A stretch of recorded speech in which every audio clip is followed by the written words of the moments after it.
Hi, it's Ingra, and today I thought I would do an I Wink Randoms on steeking. This is my very first steek.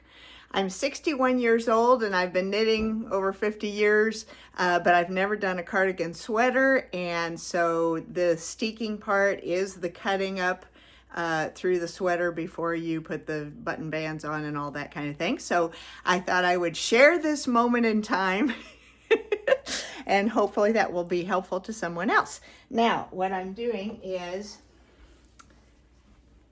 this stranded knitting sweater, and I've already, and when you steek, when you create a place that you're going to cut the fabric, and this is knitting for those of you who maybe don't knit, you do a whip stitch on either side, and as you're knitting you have a purl, knit 3 purl gap, and you can do it any odd number will do. Basically you're leaving a channel in the middle of it to be able to steek or cut the fabric.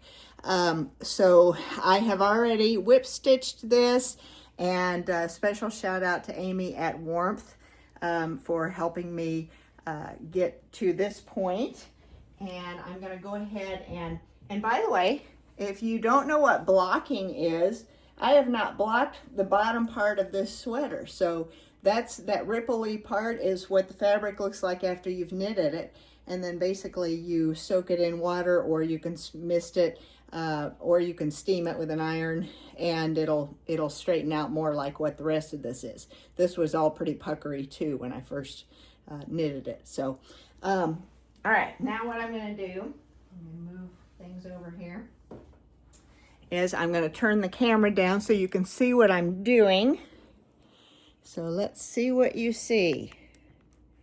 All right, here is the sweater. Move this chair out of the way. And I'm using some brand new scissors. Shout out to Carla at Imagine It Yarn Shop in Omaha. I like to give business to all the yarn shops in Omaha.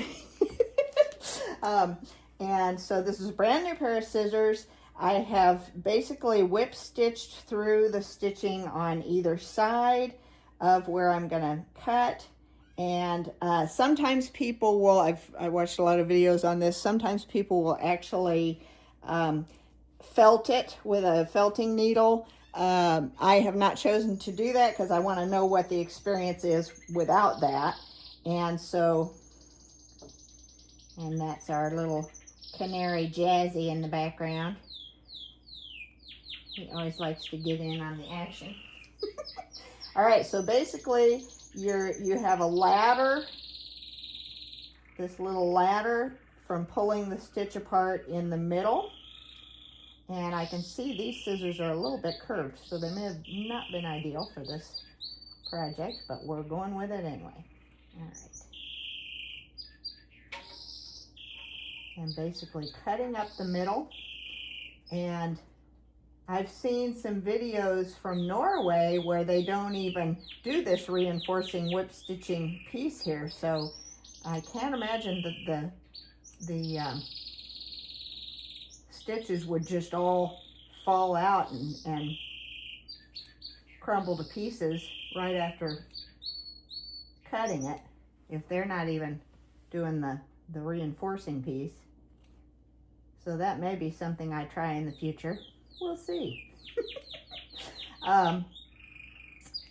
Another thing that I have seen, which I did not choose to do because I was kind of taking a lesson on this from Amy at Warmth, is doing a crochet stitch along either side of the steek. So catching these 2 loops in a crochet stitch would be another way to reinforce the steek. And I'm not going to sit here and yank on this because God knows what it'll do.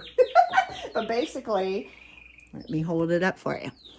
Basically, I have cut my steek. I'm commemorating the occasion, and maybe I'll do another I Wink Randoms on the button band and some of the other things that I have going with this, but I'm just excited to have this piece done. So just thought I'd share that moment, and I'll be able to look back on it and say, see, I did a fearless steek.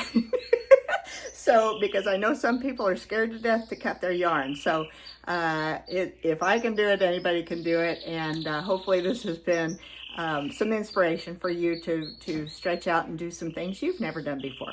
Thanks so much for joining us. And I don't know when we'll be on again. We just come on whenever there's an eye wink randoms. And this was pretty random and kind of a fun thing to share. So have a great day. Bye-bye.